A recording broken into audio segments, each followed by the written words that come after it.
Welcome to the T C Random Fandom podcast. We are here to have fun and talk all things pop culture, collecting, and nerd culture in general. Make sure you join the conversation during our live stream with our most excellent hosts, Craig Borden and Tommy Mock. Let the shenanigans begin.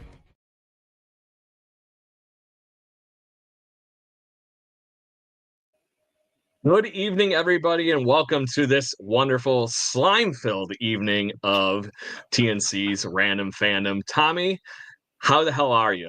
I am outstanding. The Flint Hill Dance Troupe has officially concluded their Yuletide season with Genesee Country Village and Museum. It was a fantastic turnout. We had tons and tons of great feedback. And all I can say is my folks at the dance troupe did an outstanding job, and I couldn't have been more pleased. But I am excited for today's podcast. Yeah, like I mentioned, we're going to talk all things Nickelodeon and saluting your shorts or whatever we're going to get into this evening. We are going to have all things fun, slime-filled, and whatnot. And Tommy, you have brought us a first guest of the show. We're on our, correct me if I'm wrong, 8th episode, 7th episode? Pick one. I think this is the 8th episode. I think this is correct. I'm going to have to go count. So anyway, tell me about your friend that we have joining us here and introduce him as I'm going to bring him into the room here. So my friend is Mr. Gene Magee. Now, Gene Magee and I had met when we were filming the first season of The Floor with Rob Lowe in Dublin, Ireland. Gene has held the record. I don't know if he still held the record. We were talking about this earlier before the show started about if he currently holds the record for the most won duels in that show. But who knows? He may still hold that record. But he is King Gene, as dubbed by Rob Lowe himself. So we're going to go with that. But the reason why I wanted Gene on our show was the fact that Gene works at Universal Studios in Orlando, Florida, but he has the best story of how he went from, and he'll have to correct me on this, from Atlanta, Georgia to the Navy and into Universal. And it revolves around, and again, I'm going to have to ask him to clarify this, buddy. But how he manifested this because of his love of Nickelodeon. So I can't, you know what? I'm not even going to say anymore. Let's just bring him on. Gene. Without further ado, in the place to be. There he is. In the place to be. Yes. Yeah. So Gene, Tommy gave you a wonderful intro there. I think we got to start with the story of what brought you to Universal Studios and how you got in there, and of course how you met this other goofball that I've had the pleasure of knowing for a good 12 13 years. That's amazing. Yeah, like Tommy said, we did meet on the set of The Floor, season 1 of The Floor with Rob Lowe in Dublin, Ireland, and it's cool. We're both trivia guys. We're both military veterans. He's Navy. I'm Navy. He's Marines. But the whole we won't hold it against you. No. The Marines are still a department of the Navy, and as they say, they're the men's department. Yeah, it is. I know a certain acronym that might float around here a little bit too. That's besides it. There's a few. Yeah, we'll get back. We'll circle back to that. But yeah, I was pretty much passionate about Nickelodeon pretty much my whole life since I was a kid. So I'm in my mid-40s, 46. So the 80s, 90s was my sweet spot, and that's when Nickelodeon was really coming to its own. And I was just a kid watching these Nickelodeon, especially the game shows, really spoke to me, like Double Dare, Figure It Out, and Make the Grade, and What Would You Do, and Nick Arcade, and those just spoke to me. And I'm just like, this is a cool. And then of course, like the live action, like a little bit older with all that, Roundhouse, Kenan and Kel, Clarissa Explains It All. And at the end of every one of these shows, it would always say film in front of a live studio audience at Universal Studios, Florida. And they would show this logo. And I'm like, this has got to be the most magical place ever. It's the coolest thing. To backtrack just a little bit, though, the first time I got introduced to Nickelodeon was before the game shows was the You Can't Do That on Television, the sketch comedy show from Canada. that's the first Yeah. spark lit. I'm like, oh my goodness, kids are funny and sketches and the slime and all that. So that was the catalyst, if you will. I want to say it was like 87. So I was like 8 or 9, fourth grade. And I told my mom, I want to do that. I want to move to Canada and be with those kids. And so that's where it started. And then as I got older, realized I liked the game shows. But I didn't know I could actually do that. And as a kid, you imagine that you wish you were there. And you're like, man, wouldn't it be cool if I could? But then you go on about your life and do other things. And I went and joined the Navy because I was in ROTC in high school. But I always had the Nickelodeon in the back of my head. One of my first jobs before I went to the Navy, I worked at the Six Flags in Georgia. And I was working at the kids' ride, the Bugs Bunny World area. We were entertaining kids as we were operating the rides. And I'm like, oh, this is cool. I know how to entertain kids. This is fun. To me, that would be my Nickelodeon. That's as far as I get. Hey, I was able to get paid, having a good time. But now it's time to be an adult, join the Navy. I went in at 17 and went to Japan. That was my station. I was in Japan, Yokosuka Naval Base, the USS Independence. And the one thing that, long story short, that changed my life, I was either on the Independence or the Carl Vinson, one of the two. But I remember we were in the Persian Gulf because I was in the Persian Gulf with both ships, keeping an eye on Saddam when that was a thing. This was 98, 99. I spent most of 99 out to sea, just keeping tabs on Saddam. But anyway, everybody I've talked to on the ship, I was always a kid. I was always in my early 20s, and everybody did all these great things back home in the States. And all I did was work at Six Flags. And then somebody's like, hey, well, are you doing what you want to do? And I'm like, I guess. I mean, I'm here. And, yeah, right? It's like, yeah. But, and then they're like, well, what is it you want to do? I'm like, you know what? I've always wanted to move to Orlando, live in Orlando, and work at Universal Studios. It's always been a dream of mine, childhood dream. And then one question changed my life. Somebody's like, well, why don't you do it? Why aren't you doing it now? I'm like, huh. Yeah, why am I in this hangar deck in the Persian Gulf, tying down aircraft, firefighting training, when I could be making slime and hosting shows? Exactly. I never thought I could do it until then. I was like, well, then I'm like, well, what would it take? Like, how would I do that? Because I don't come from a family of performers. My mom worked out of college, and my stepdad fixed copiers and fax machines. So nobody in my family performed. So there was no path. There was no, oh, this is how we. So I'm like, well, how could I do it?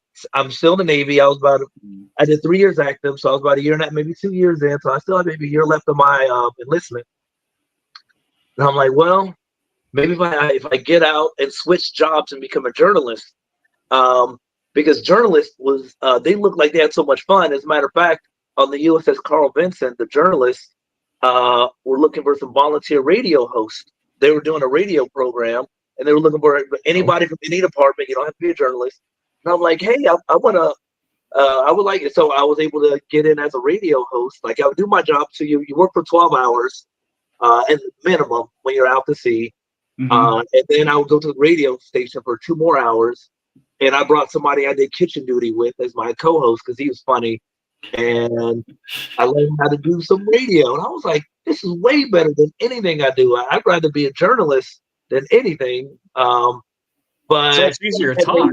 It's just amazing. It sounds oddly familiar, this part. Right. It's just like, I'm in the military, but we're talking and having fun. And so this is the 90s. So here's what the Navy would do. So this is how the radio format worked: is the Armed Forces Network, AFN, they would send CDs to the ship of the Billboard of the top 100 from adult contemporary, country, rap, pop, and so on and so forth, country.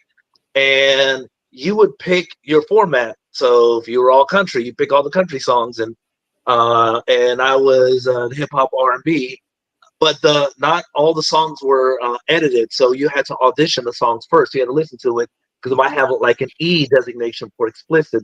So the journalists were like, listen to it first before you play it if it has that E or if you're just not sure about the song. Also, they taught me about this is called like walking the ramp, where some songs have a fade-in intro or have an instrumental before they actually start speaking, and sometimes the CD will have the timestamp of like 8 seconds. That means you have 8 seconds to talk. Really ramps up. Yeah. So all right, no, I got you. Play, and then you say name the song, whatever you're saying, but you have 8 seconds until it starts.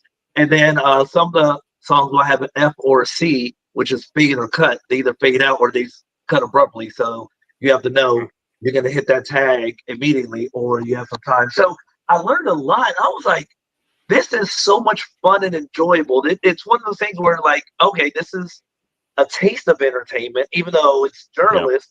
Right. And if even though I worked a 12-hour shift, those 2 hours flew by. It was your window. And my window, and my co-host was having my co-host, he had a harder job than me. My co-host, he used to load bombs and missiles for F-18s, I want to say. He was a squadron person. But the dude was like a comedian, and he was like a rapper, and I'm like, you have to come with me in this. So that's kind of what really kind of helped stoke the fires here. So anyway, so I have to ask one silly question because a couple weeks ago we actually did our salute to Robin Williams on this show. Did you ever go full Robin Williams Good Morning Vietnam level on the air?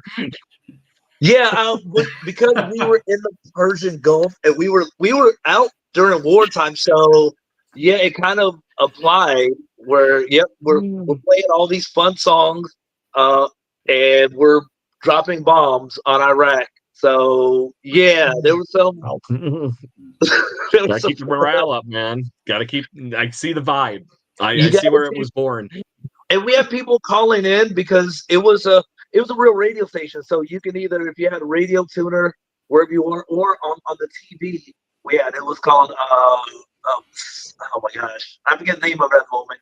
But our TV on the ship had I would say site TV, shipboard information, training, entertainment. Maybe I might be misremembering that, but they would have movies, training videos, and they would have the radio station that you could listen to on the TV, as well as just a regular radio tuner.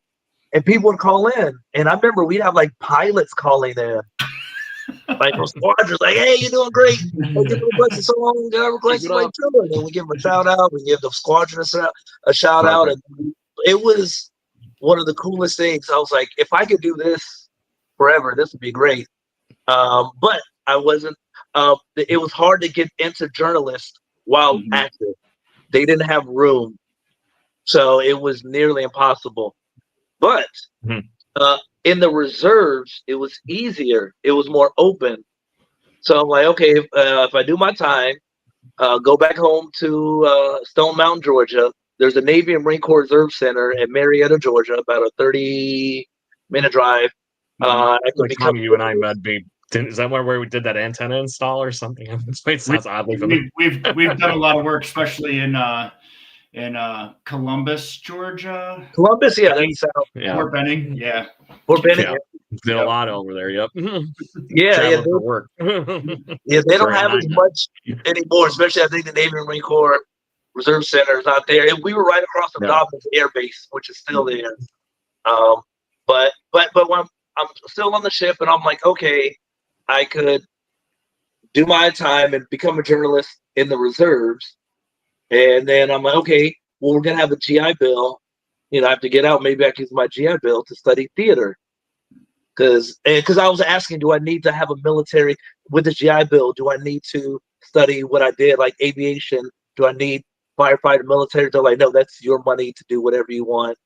So, okay, so I'm like, well, I can use it to take acting classes, because acting classes are kind of expensive, but theater, if it's in my GI Bill, it's paid for, and I'm getting acting for stage versus for TV or film, but still, it's still a performance. And then I'm like, you know what? Block. Yeah, kind of building. And then I'm like, the final block is going back to Six Flags. Six Flags is a seasonal park, so it was open spring through October at the time. and I was getting out of the Navy the summer of '99.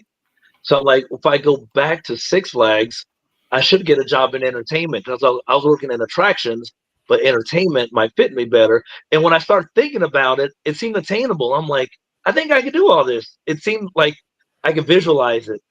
And that's kind of what I did. I got out. Thing year in Orlando, and then certain things just kind of kept progressing from there. Well, Orlando was the trick. Because I'm like, how do I get from Stone Mountain, Georgia to Orlando? Right. That was the missing piece. So I'm like, okay, so now I'm cooking. I'm in the reserves. I'm a journalist. I met up with some of the journalist people, and then they were teaching me, the TV, radio, and prints. And I got to go to DC, Norfolk, Virginia, and Ceiba, Puerto Rico. And I learned a lot about more radio, more TV. Mm-hmm.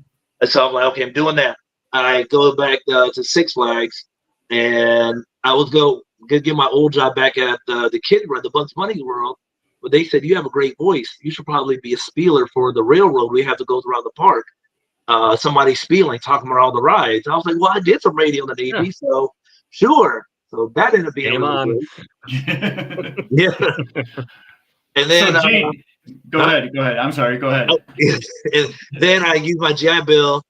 I had to take some remedial classes because I wasn't college bound in high school, so I didn't take a lot of college level prep. Right. So like math, I wasn't that good at math, so I take remedial math. I was really good at English, so English they were like, you're good, and then everything else just kind of fell into place. Mm-hmm. And then once I got into the theater program, that's when I felt at home. I was like, oh, I get it now. Yep. And my specialty was children's theater. It was like, okay, entertaining kids. Everything was for Nickelodeon, entertaining the kids through theater, entertaining because I knew Nickelodeon was at Universal, which is a theme park. So if I go back to Six Flags, which is a theme park, get theme park experience and get entertainment experience, and while keeping my military, kind of balance it all out, it's everything entertainment. So now I got a cooking. So I'm like, how do I get to Orlando? There's the rub. There's the wrinkle. There lies the rub, right? Exactly. Right. How do I get from here? At least it's a little different. At least you were within a few states. There's Atlanta, but and luckily, Tommy and I all the way up here in New York. See, that's a little bit further. And I was lucky that my stepdad's family lives in Orlando, and around Christmas and Thanksgiving, we would drive from Atlanta to Orlando almost every year. So I was no stranger to Orlando. But we didn't go to Universal every time, even though I wanted to. Every single time, I'm like, "Can we go to Universal?" No, not this time. Why aren't we there yet? Are we there yet? And the one time we decided, my stepdad was like, "All right, we'll go." Take my little cousin with me, and Nickelodeon's right up front. This was back in the day when the Nickelodeon was right there. And my stepdad was like, well, "Let's start at the back." Had the fountain and everything, all that kind of, all of its glory, right? It was exactly like I saw on TV. But my stepdad was like, "Let's start at the back of the park first, and then work our way to the front." Such a dad thing to do. Let's work our way forward so we can just get out. And then by the time we got to the front of the park, Nickelodeon was done for the day, and I was so upset. Never forgave my stepdad. I'm like, you got to be kidding me. But the backtrack a bit, a couple years later, 94, 95, I'm in high school. And we have a field, ROTC. We have a field trip. One of my Air Force General ROTC class and Rita in high school had a field trip to Orlando, going to Disney, Kennedy Space Center, and Universal Orlando. Those are the three. And I told my friends, I don't care what we do. We have to do Nickelodeon. That's the only thing I want to do. That's the only reason I'm coming to the trip. I don't care what we do afterwards, but the first thing we have to do is Nickelodeon. So we take this big bus ride to Orlando, and now I told my friends, beeline to Nickelodeon. And soon as I stepped foot in that sound stage, boom, that other moment I'm telling you about, I'm like, this is it. I need to come back here. How do I get back? Yeah. It was that. Dawning moment. I was on set. I had that same feeling when we stepped foot on the sound stage on the floor. It was like I I was mesmerized. I was like, I wanted to see the cameras. And they had that robot camera that was zooming around and everything. Yep. That lateral. Yeah. So Gene, you know, I really don't want to interrupt your story too much, but we still got to talk about Nickelodeon, because we all have stories about Nickelodeon. So let's fast forward to when you finally make it and you get that first job at Universal. Were you well, first of all, what year was it that you finally got that job, and were you disappointed because Nickelodeon Studios wasn't Nickelodeon Studios anymore? So yeah, good question. So I got to Universal in 2003.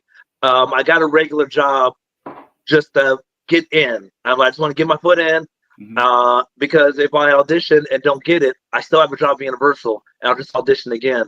I auditioned 8 times, 7 to 8 times. I still have all my stickers for all my little, we have that number they give you. So 7 or 8 times. I wanted to be a Nickelodeon host. I would go to the shows all the time after work. I would go and watch, and they would let me know, hey, audition's coming up. And I would audition. I never got on as a host, but after my 7th or 8th audition, I got in as a Game Lab. It's called a Game Lab assistant. Game Lab was the name of the live show Nickelodeon had. So when Nickelodeon and Universal had that partnership, Game Lab was essentially a testing ground for Nickelodeon game shows. They were going to use Universal Park guests. So, okay, we're going to work on something for Double Dare. Let's use theme park guests. Right. Game Lab. So that was. I went to that one of the times when I was there. Is that something when you were a guest you could actually just randomly go to, and it was like certain times of the day? Like it was any other show? I did that once. That was awesome. I had a great time. Yeah, so they did a whole thing where they started out as as the studio tour, where you would take a tour, you would go up this escalator, and you're looking down at the sound stages, and you have a tour guide telling you, on this sound stage is where Clarissa Explains It All, or Legend of the Hidden Temple, and something is filming while you're there, and then they tell you about editing, and then you walk past the orange couch from SNICK, and they show you just all these amazing things. And then at the very end of the tour is Game Lab, and where you can play a game that they're testing for a Nickelodeon game show. Over the years, they got rid of that concept and just had games that were just the same all the time. It wasn't exactly testing game. It was just game sweet spot kind of like thing. It was just like these are the games that repeat over and over and over again. Right. And by the time I got there was no more studio tour. They weren't really filming that much. By the time I got there, they were only doing Slime Time Live, and that was pretty much it. So it was a show that's for myself. But when I finally got in 2004, I'm like, I made it. You know, I get the purple polo. Right now I'm wearing the purple sweater. I could find the polo, but this purple sweater was I went to wear. It is winter. It's going to be Christmas in a day here. That's true. But we have a purple polo that we wore, and it was cool because I got to be at least a Game Lab assistant. So I'm like, okay, I could work my way up to host. So stepping stones. I get to watch all the hosts and all that. And one of the coolest things is I got to learn to make slime, because that was one of our jobs. And that was the coolest thing ever because, when kids would ask, hey, how do you make slime? We'd always say it's natural from the earth because the slime guys are out front. We just source it. We're the only spot that's got it. Exactly. Like the slime is, you can make gack, but you can't make slime. So that's what we say. Gack is makeable, slime is from the earth. But for what we did, I'll let you guys know the secret of slime from our last year, because from 04 to 05, our last year. So it's with this big bucket we have. The key ingredient is this thickening agent called methacellulose, or methacil for short. It's a powder, kind of like flour, where it just like it thickens like gravies and milkshakes and all that.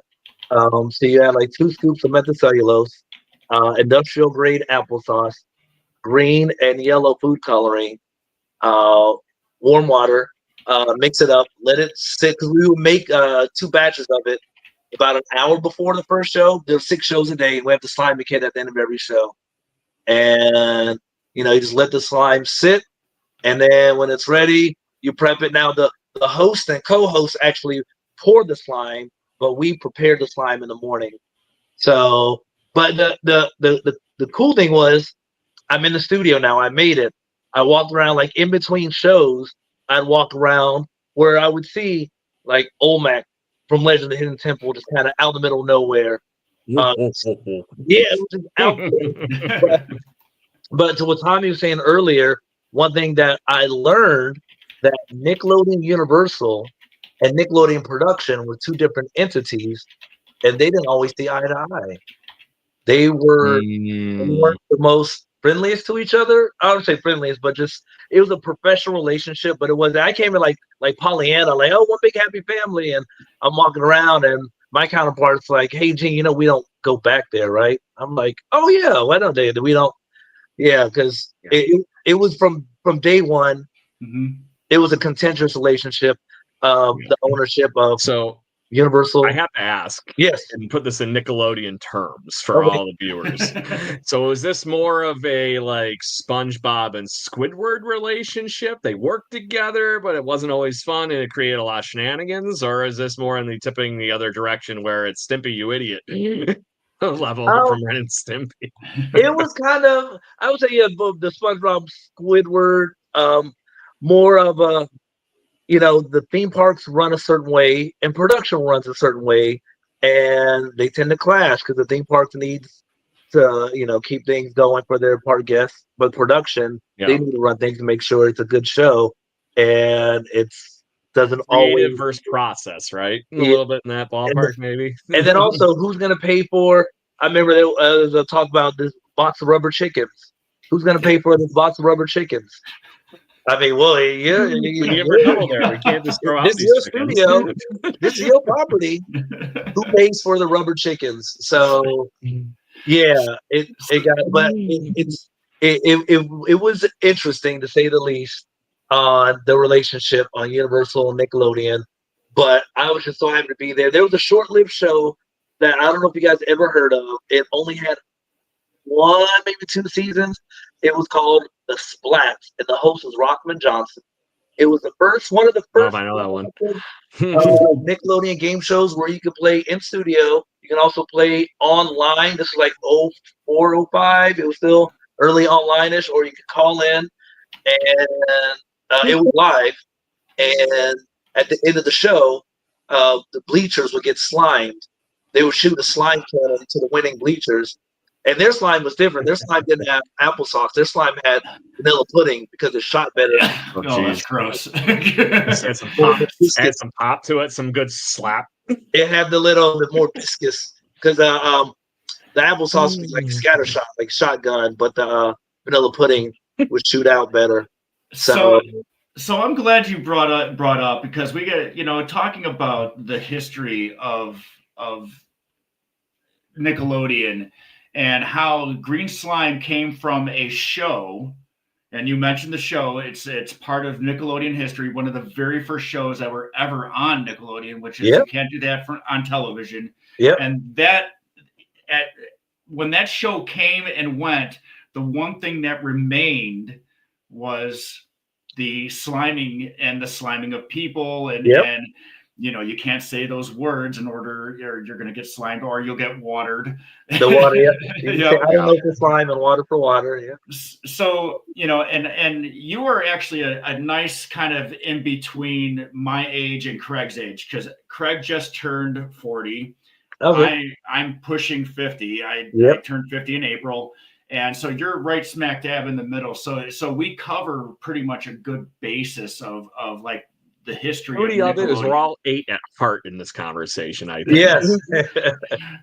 So so I think of a lot of things when it comes to Nickelodeon. Like I remember You Can't Do That on Television. I loved You Can't Do That on Television. And fun fact, Alanis Morissette got her start. You Can't Do That on Television. Sure did. But one show that people tend to forget, and it actually came from the same people was Turkey Television. Turkey TV. Turkey TV, right?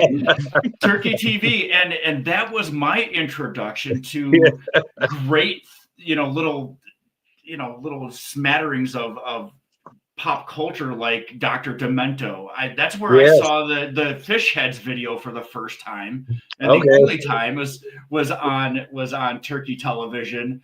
But the one thing that I thought was awesome about Nickelodeon in the beginning days is that it gave you something that an American kid wouldn't normally see. So, and a lot of the early episodes or the early shows that were on there were from other countries. So you had Canada was a huge contributor to Nickelodeon, but then you also got cartoons and stuff that came from Great Britain, like Danger Mouse. I loved Danger Mouse. Danger Mouse. Do you remember Danger Mouse there, Gene? I kind of remember Danger Mouse. The one that stuck with me from England was Count Duckula. Oh, yes. There it is. British cartoon. I remember more than Danger Mouse and Count Duckula. The vegetarian vampire. I definitely remember more Danger Mouse because they were showing, the little bit of age difference here. They're still showing reruns of Danger Mouse when we got cable in my house as a kid. So yeah, it was good stuff. I remember seeing Danger Mouse, but I connected more with Count Duckula.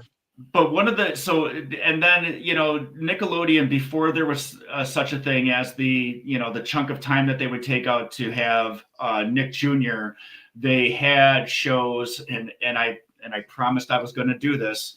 I promised I was going to do this because I remember this is they had children's television, so they had like Eureka's Castle, and they had Gullah Gullah Island. Yep.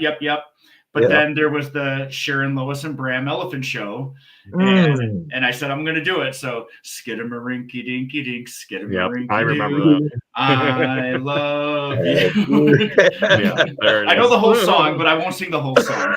Well, it's because it's ingrained in all of our heads. I forget the show that it was from, but I had that song still ingrained in my brain. As soon as you went there, I knew exactly where you were going next. That's the Sharon, Lois, and Bram Elephant Show. Well, but you might remember this, Tommy. Before Nickelodeon was Nickelodeon, it was Pinwheel. Yes. Remember the pinwheel spinning around. Yeah. Look at my pinwheel and see what I found. Yes. So that was early Nickelodeon. And I remember they had a show called Gene and Calliope. And my name is Gene. I was like, oh my God, there's a cartoon with my name on it. A guy and his dog, Gene and Calliope on Pinwheel. Pinwheel was early Nickelodeon. But that sticks in my head. Here's your trivia tidbit for tonight. And like any of this, So, and the reason why I bring up our ages is because I would have to say the prime time or the prime Nickelodeon viewing was during the 80s and the 90s when the best shows were on, and back then Nickelodeon was pretty much the anti-Disney. Yes, we weren't going to be all these. Everybody has to have the right. Yeah, it was.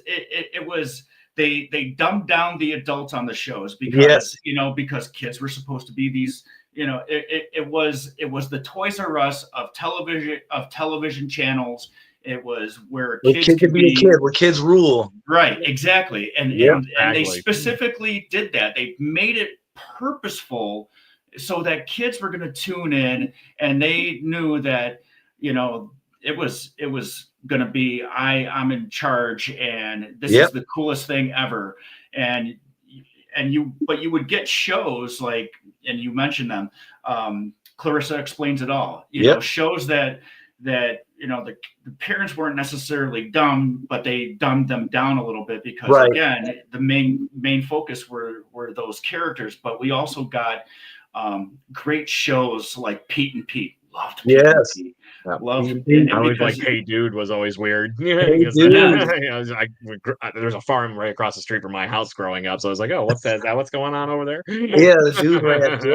So those early shows. So I look at it. I went to high school in 1990, but I still was a huge Nickelodeon fan. And I never really, and I was in the same boat as you there, Gene. I wanted to be on Double Dare. I wanted to be on Nick Arcade. I wanted to see the shows live.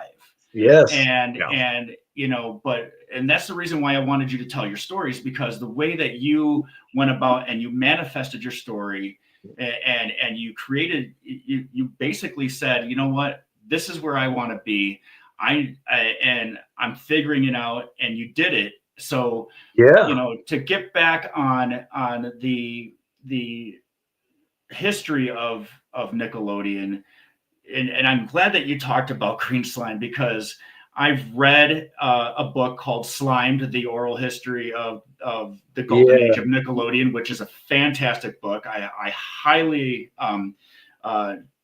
recommend it to anybody who is a Nickelodeon fan, because they actually do talk and they interview people from all the old shows. I mean, we're talking even, Christine McGlade from You Can't Do That, Moose, and Alistair. Correct me if I'm wrong. They interviewed Arnie the Strongest Man, I think, in that book, because they had some of it.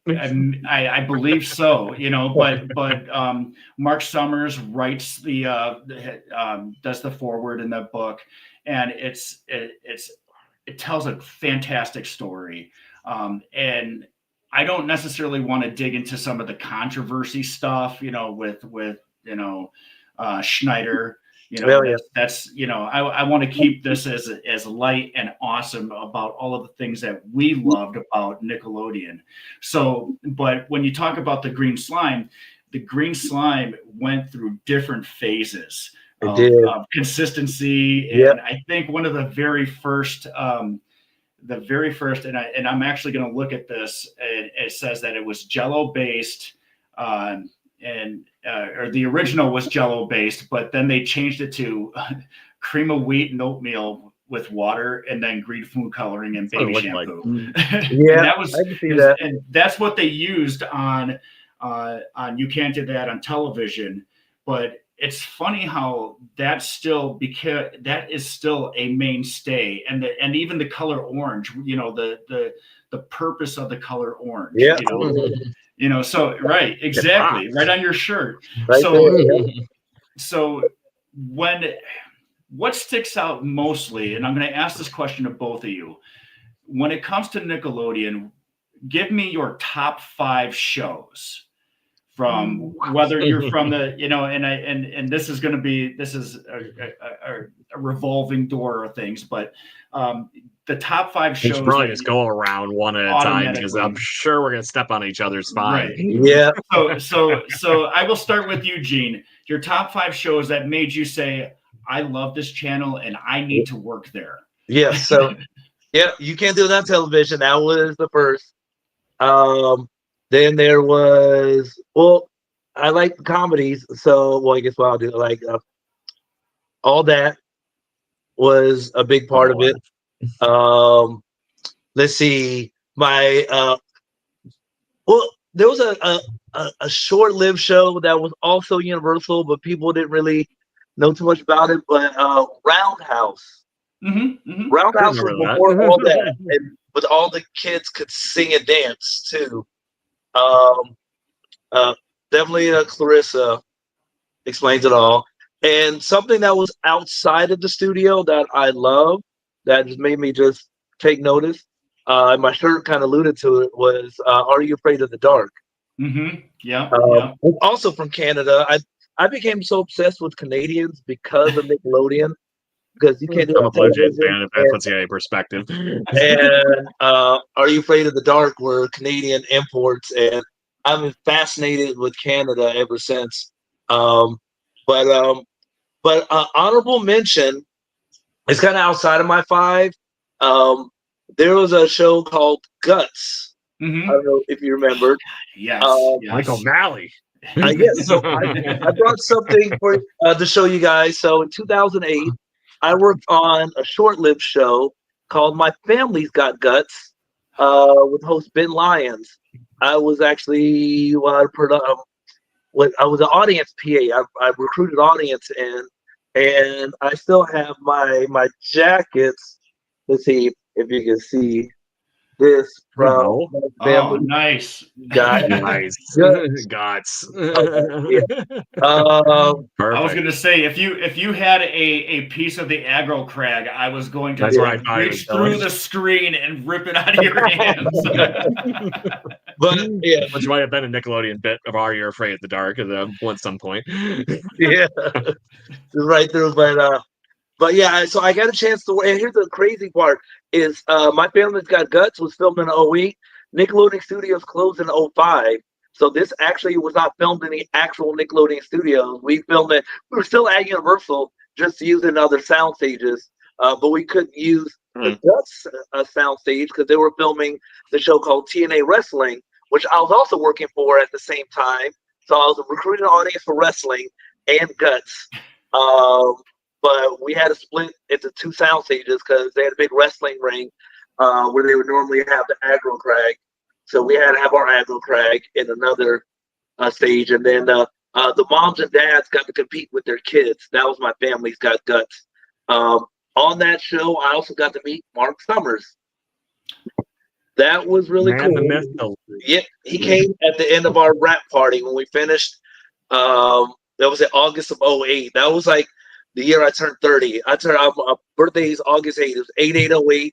Turned 30. It was the coolest birthday. I was still working on the show during that time, and they did a happy birthday for me. And we had this midweek party just so they at the Hard Rock, and they had Nickelodeon executives, people whose names you see at the end of the credits, and this guy named Albie Hecht, who you've seen on almost every Nickelodeon show at the very end, even like Wild Thornberries, and like this guy has had his fingers on the pulse of Nickelodeon. I remember he was talking to me and this warm-up host named Mark Daniels, who actually got me into Disney. But anyway, Albie Hecht looked at us. He was like, "We should do something with you guys. You guys are fun." And I'm like, that's all I needed to hear. A Nickelodeon executive was like, "You got something. Let's have fun. You and this guy got something here." Because me and him were kind of playing on set, keeping the crowd entertained in between while they're waiting for the next shot. So me and Mark kind of just goop around. But yeah, so I had a chance to work on it. My only IMDb credit is that show, My Family's Got Guts, and now The Floor. Nice. So, perfect. So, yeah. Well, my only IMDb is The Floor. So yeah. So Craig, before you give us unless yours, you find my podcasts everywhere. so Craig, before I want to you give give Kate us yours, out here. Kate gave us some. So Kate is actually one of our bigger fans.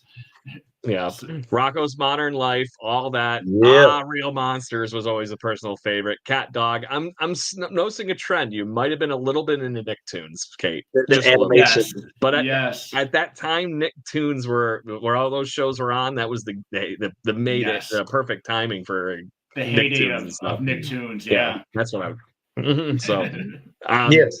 So I was going to say Rocco, so that she beat me to that. I love Rocco's Modern Life, and Ren and Stimpy have always been my favorite. Yes. And maybe it's just the stupid fun of me and my dad always making the horrible jokes in the family together. Him and I have that dynamic. Tommy's had the pleasure of meeting my father, who has been calling me Mini-Me since the day I was born, before the Austin Powers movies. So those are my two favorite, I'll say, cartoons. And then I loved Legends of the Hidden Temple. That was always the one I always wanted to watch. I grew up loving Indiana Jones. There's a reason there's toys around everywhere. So it was one of those things I was like, okay, as a kid, that was the closest I was going to get to getting chased down by a ball in a trap-ridden thing, right? So that was and then Double Dare is the staple Nickelodeon show, in my opinion, as far as just thinking it's the Mark Summers part.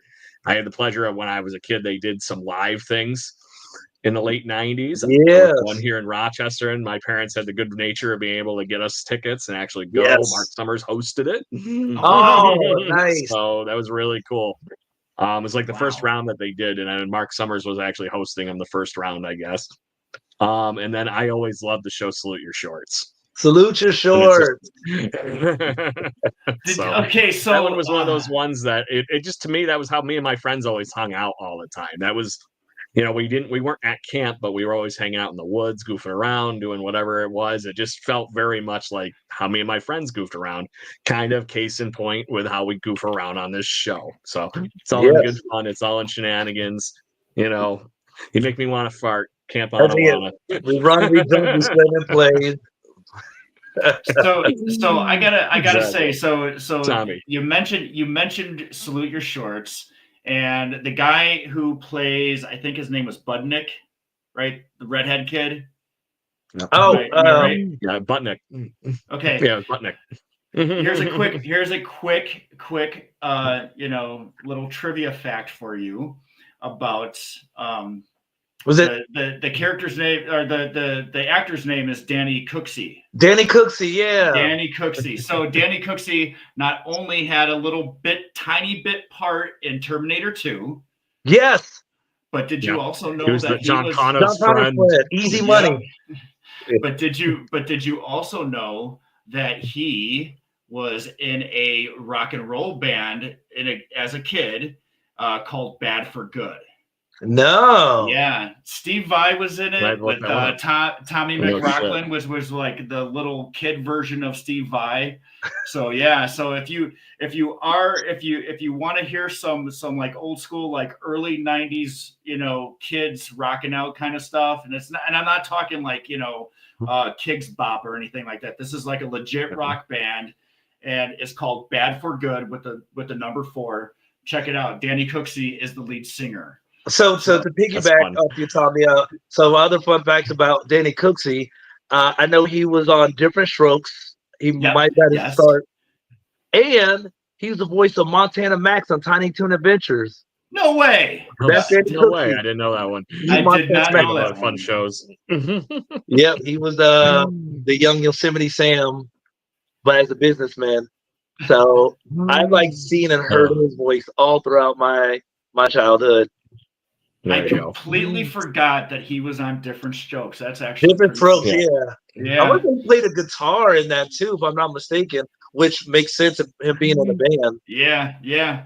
But yeah, he was like the lead singer of this band. So I was like, oh God, I remember that kid. I was like, wait a minute, he was on Salute Your Shorts. Wait a minute. No, wait. Terminator. He was on Terminator. Yeah. But no, I completely had forgotten that he was on Different Strokes. On Different Strokes. That was awesome. But Tiny Toon Adventures. Good callback, man. Good callback. There you go, Gene. Oh yeah, I mean. So I had one honorable mention that I wanted to mention because this is I'm really going B-side with this mention of the other one that I almost put in here.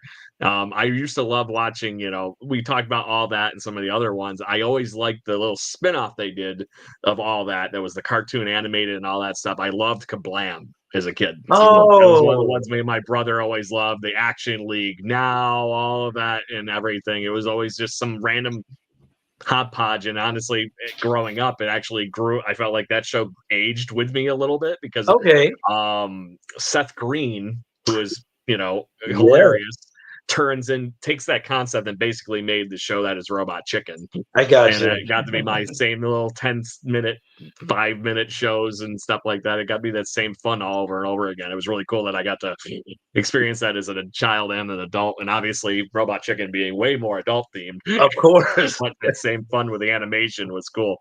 Yeah, you know what? So, Tommy, also, another honorable mention. This is outside of the Nickelodeon Studios, but still on Nickelodeon. I remember as a teenager kind of having a mild crush on Alex Mack. Remember The Secret World of Alex Mack? Yeah. Larissa Olnick? Remember Alex Mack. Yeah. Alex Mack, I was like, yep, I'm into that. There you go. No Mac on that. Then he's going to ask Clarissa to explain it all or after that. Yes, Clarissa and Alex Mack. So I'll answer my own question. And first of all, I have to go with the old school. I have to go with, you can't do that on television. One of my, and I know this is going to make me sound weird, but one of my first crushes was Christine McGlade, Moose. Yeah, I had a little kid crush on her. I don't know about Lisa. I like Lisa a little bit more than Moose. Yep. Lisa like the motor mouth. She talked all the time, but I like that. And for some reason, I always wanted to have a barf burger. I don't know. It just Yes. I wanted to see if I really got sick from eating those. But when it came to like Nicktoons, I loved Ren and Stimpy because Ren and Stimpy was not something that you saw on everyday television. It was actually, if you really seriously, and like I said, it goes back to that notion of being the anti-Disney. Yeah, Disney is all flowers Shocked my and parents let me. songs. Yeah, it's like we're talking about not as polished. Yeah, and it was awesome. But I loved Hey Dude. Hey Dude was a good one, and I like some of the older shows because they still told you a good message behind this, all of them, which was Clarissa Explains It All. Yes, that was a great one, and even that one was out of Canada too, if I'm not mistaken. No, Clarissa was at Universal. Oh, was it? Okay. So, oh no, yeah, you're right. That one was filmed on the soundstage at Universal. Yeah, it was. Yeah, I can confirm that. Fun fact about fun story. So I have friends I work with at Universal that did work at Nickelodeon during the time I wish I was there. Mm-hmm. And one of the guys that's a performer at Universal, he was a Nickelodeon tour guide. He had like long blonde hair, this early 90s. And Clarissa or Melissa Joan Hart had a crush on him. And she'd always be around when he was around. So they had to have a talk with him, like, hey, just so you know, she has a girlhood crush. Got to be mindful. He's like, what can I do? I'm just doing my job. He's just doing his job. He's like, and apparently, another friend of mine who I talked to a month ago, one of the girls, I think from All That, similar thing where he was a gackmeister, showing kids how to make gack, and the kids from All That would hang out because they would have nothing to do for a while. So my friends who would be hosting, they're like, oh, we can bring somebody from the actual show so the guests could see that the kids are really here. Mm-hmm. But like I said, one of the girls had a crush on my other friend, and they had to be like, hey, so-and-so really likes you. He's like, I don't know what to do. I'm just doing my job. But yeah, so this is the reason why I definitely wanted to have you on, Gene, is because you kind of pull back the curtain for a lot of people who they have those memories of those shows, and they have, like I wanted to be on Double Dare. I wanted to be on Family Double Dare. I just didn't want my family to be on Family Double Dare with me. I wanted to be on somebody else's family team. So yes, a different family. but again, it goes back to those times when you think Nickelodeon had lightning in a bottle. They produced shows, and sometimes they were still trying to figure it out while they were still doing it on air. Yes. You hear some of those early stories of like Double Dare, like kids getting hurt and yes, they were. Yeah, it was slippery. Well, when you're the cleanup, because some stuff would sit there for hours. You reach too far into the giant nose and hurt your arm. Yeah, it was seriously. In that book I was telling you about, Slimed, Mark Summers talks about the early years of Double Dare and how they would get threats of lawsuits and stuff like that, to where they would just be like, okay, well, you'll get the van, you'll get the big TV, you'll get we'll give you those things, and just to shut you up and get you out the door. We're sorry your kid broke his arm. Those kinds of things. There you go. Yeah, but because of the waiver, I wanted to be the whole reason why I'm an actor, I'm a performer, is because of somebody like Mark Summers, the show. But I couldn't decide if I wanted to be Mark Summers or if I wanted to be the announcer Harvey, because I like announcing and I like hosting. Right. Harvey was a great announcer and Mark was a great host, and I'm like, so I kind of do a little of both in my life. I have my host and I have announced things, but I always try to figure out, what do I like most? Do I want to be Harvey or do I want to be a Mark? Well, see, find a middle. Yeah, So, and that's a question that I would have for you too. Is and it kind of goes back to like a little bit of the military thing. When you become a leader, you pick and choose the things that you liked from all of your previous leaders, and that's Yes. how you develop your own leadership style. When True. when it comes to your delivery, and because Yeah. you always seem like you're always thinking and you're on it all the time. Did you take notes or mental notes from all the hosts that you've seen and announcers and develop your own style, or was it just something that you felt was just naturally ingrained in you and you just went with it? No, you're right. No, I watched a lot of game shows. Obviously, almost every Nickelodeon game shows and game shows just outside of Nickelodeon, and just kind of honed in on that game show host personality, that friendly, affable, wants everybody to win. Uh, that attitude. Like I'm your biggest fan. I always say that when I have a microphone, I'm your biggest fan. You are the most awesome person, and I want to let everybody know how cool you are, and you're going to do something really cool, and to set somebody up for success with my words. So I got that from these game show hosts. From like Mark Summers really wanted these kids to win. You could just hear it in Right. his voice that he was It cheering them wasn't just on. that. You could see him actually physically helping sometimes. Sometimes he would, yeah, he would actually get in there, like, So give him a little push. But, so yeah. here's another thing that I heard, and I think there's a legitimacy to it. Mark Summers was a neat freak and Yes. was and it, like almost like Howie Mandel level, like don't touch me, I don't like to be messy and stuff like that. And they put him on that show. Now, how the hell do you take a neat freak guy who's OCD and everything and put him on a show where he potentially is going to get a pie in the face at the very least? Yes. I mean, really, guess that version. Like, all right, you're either gonna run away from it or you're gonna get over it. And eventually he got over it. And another thing I learned about Mark Summers was a stand-up comedian that was a host, and I want to say they were like in Philadelphia before they came to Orlando, Philadelphia, New York area.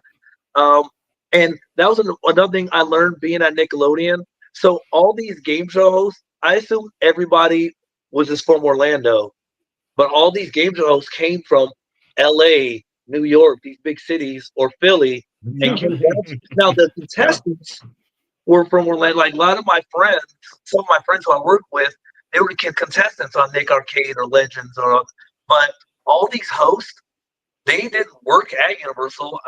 I didn't know that they you didn't have to be in Orlando to be a game show host on Nickelodeon. You just have to have a good agent and be in the right city, right place, right time. And let your agent know, hey, this is what I'm looking for. Look out for this. I just thought, you go where the action is. You go there, and they'll pick you out from the studio, and you'll be a game show host on TV. I didn't realize these game show hosts were from other cities. So you thought there was kind of like a bunch of like hosts up on a shelf, and they're like, oh, you know what? They throw a dart at it. Double there, or like, they're here. And Michael Malley guy, he's good. Let's bring him down. And so that's again, I'll have to say this to Craig, because you brought up Michael Malley a couple of times because he did Guts. Yes. And the funny thing is, it's one of those names. Michael Malley. But the thing about, you can't forget it. The thing about Guts, and it to me, Guts was like American Gladiators for kids, right? And I was like, you took Michael Malley, who is probably the least looking athletic person in the world, and put him on this athletic game show for kids. Career went. Yes. But then also had the referee Mo with her accent, and then she made like the air legitimacy of her doing the countdown and giving the rules, and she was British. Not to mention it had that great back and forth, and we're gonna go to Mo. Yeah, it was like Mo, boom. leaderboard. So we're winding down, and we barely scratched the surface. But the thing is, Gene, we're gonna have to do a part two. We definitely have to do a part two, because I absolutely. Dude, I'm telling you, I am a huge fan of yours. I am a huge fan. Always been, ever since I met you. And I'll tell you right now, Craig, Gene is one of the most genuine people you'll ever meet in your entire life.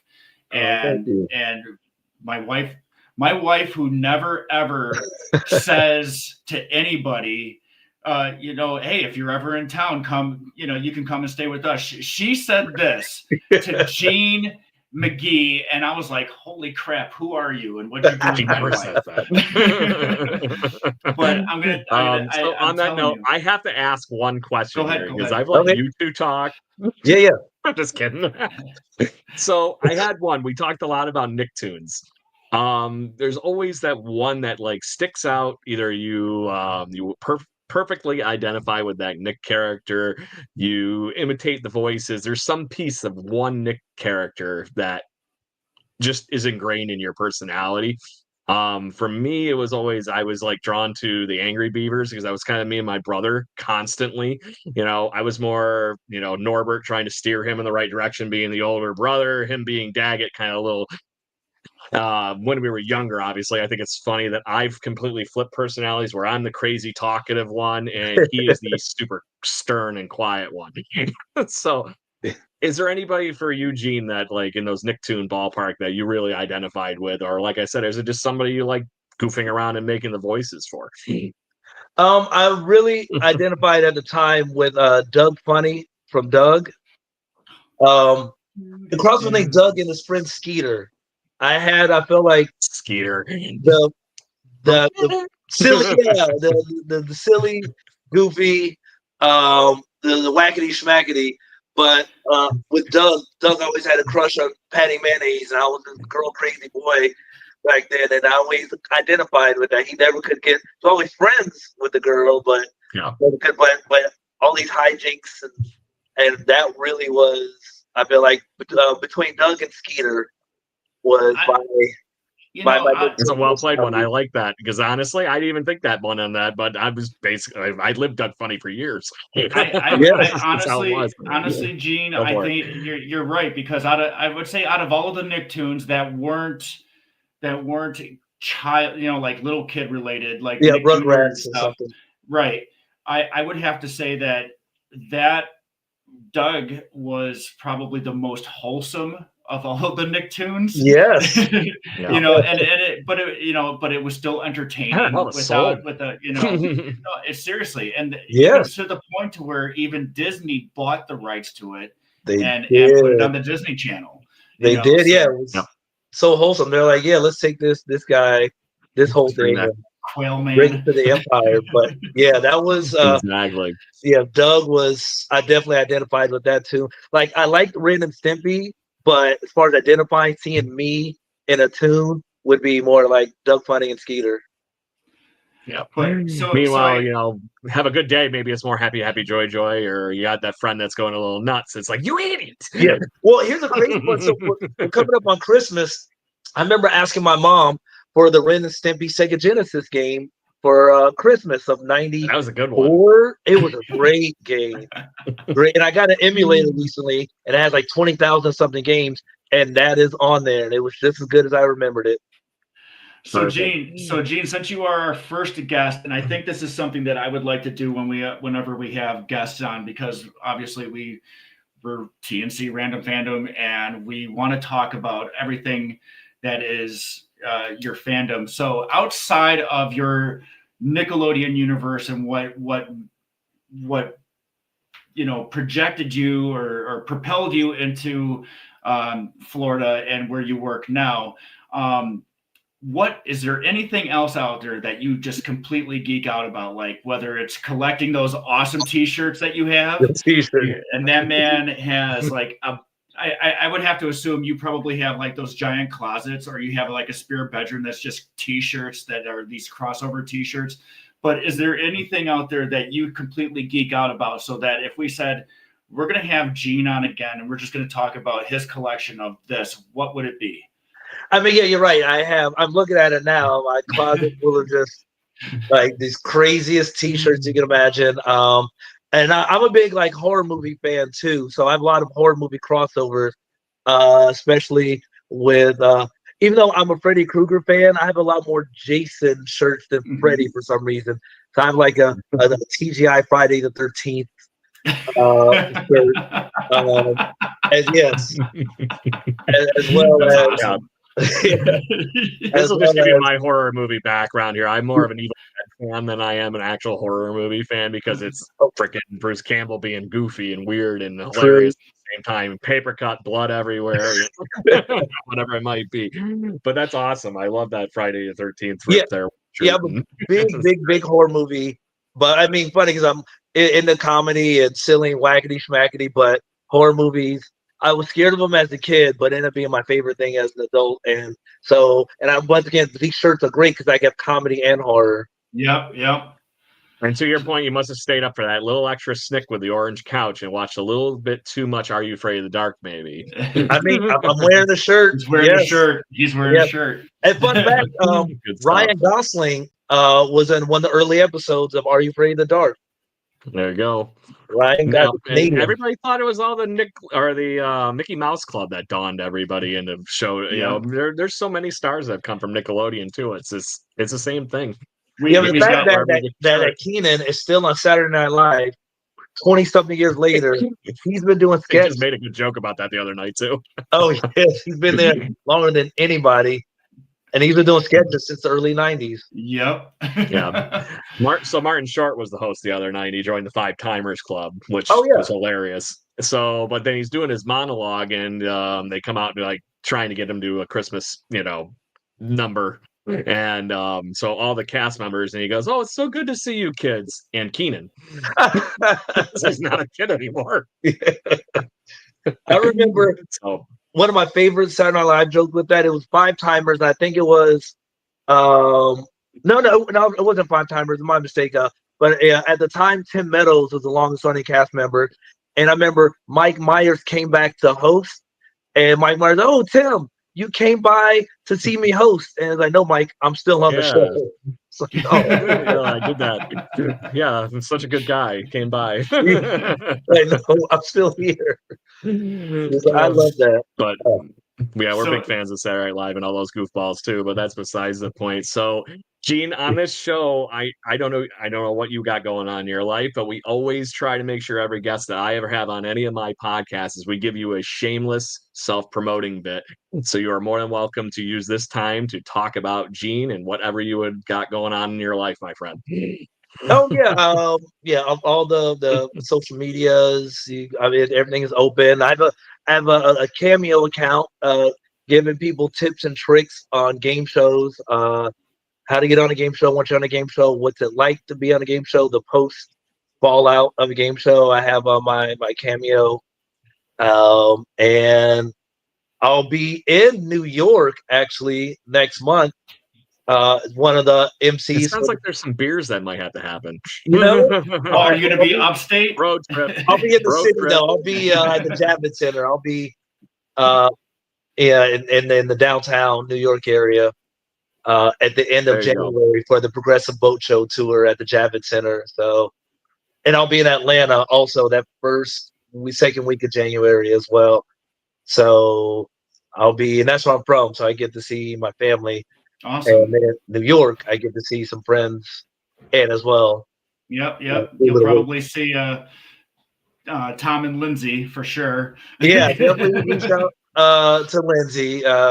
Every time I try to go and see them, they always are off on an adventure. But... Oh yeah, I know. I the same thing with me. It's like if I'm in anywhere near, it's like, oh well, we're gonna be in we're in India. We're in India now, so it's like, wow. You know what? Yeah. That's so cool that you guys have that though. That's a really cool little, just nice community you all built up there. We're still friends. And obviously, Gene, I'm perfectly happy with the fact because I wouldn't have gotten to meet you otherwise, and I am very happy I got to have you on the show tonight with Tommy and I. Oh, thank you. Yeah, this is so much fun. I love this is right in my wheelhouse of. By the way, Karen says hello. She says hello, Gene. Who says hello? My wife, Karen. Oh yes, says hello. But I've been trying to convince Craig to apply for season Yes. 4. Season Season 4. four is great. And then I need to make a video. That's about where I'm at with it. That's the only part I haven't done yet. Well, So, do but it I'm trying. and show your personality, because that's how you get on. I'm a cartoon I character was guy. lucky. That's what I do. I was lucky. Also, use our name. So my friend just had a Zoom call a couple days ago with some casting from the floor, and they asked her, "Hey, how do you know Gene? We love him." So she relayed that to me. That casting, they like, so feel free to use me or Tommy's name. No, use Gene before you use me. He's more popular than I was. I'm only known as the Bring It On guy, and then I was the guy that made the face like this, like. He did the thing. He did the thing. He did the thing. He did the thing. Hey, I was in the early. I was in some of the early promos, so that's all I gotta say. Yeah, I was in like no promos, so you got that at least. Yeah, you have some really good ones. I was like, oh man, so good. Gene, man, dude, I love you. I love you, man. You are seriously, like I said. Yeah, we're gonna have to have you on for the horror episode. Yes. Oh yes. Yeah, seriously, Gene. The door is always open for you, man. If you want to come on, I want to circle back to Nickelodeon again and actually do some more, because honestly, I had to have you on. I wanted to hear your story. I wanted Craig to hear your story. I want our listeners to hear our story, and not to mention that you got a following, so we're trying to steal some of your people. So feel free. Yes, there's a lot. There's a lot stories I have. I could have gone either way with those stories. It was like choose your own adventure. So there's a lot of avenues to explore. And that's what we're all about, collecting stories. That's what we do, and that's why Tommy and I were at the toy show a few weeks ago, and we're going to collect more and more as more. So if you want to hang out for a minute and talk, Gene, afterwards, but I do have to wrap it up. Yeah. So 2 seconds. We always go over. It's a running joke now. An hour's a sweet spot. So anyway, thank you very much, everybody, for joining us on the show. Thank you, Kate, for giving us your 5 top Nick stuff. Gene, it has been a pleasure having you on this evening. Tommy, always a pleasure to have you every week. I'm glad we get to do this every week. Mondays, 7 o'clock, always here for TNC Random Fandom. Make sure you join us on the live stream so you can have your comments put in just like Kate did this evening, and also wherever you happen to get your podcasting pleasures from, whether it's Spotify, Apple, Pocket Cast, wherever you happen to get any of that from, you are more than welcome to find us at TC Random Fandom. We thank you very much, and we all hope you have a wonderful holidays. Merry Christmas, and we'll see you next Monday. Merry Christmas, everybody. Merry Christmas. Cheers.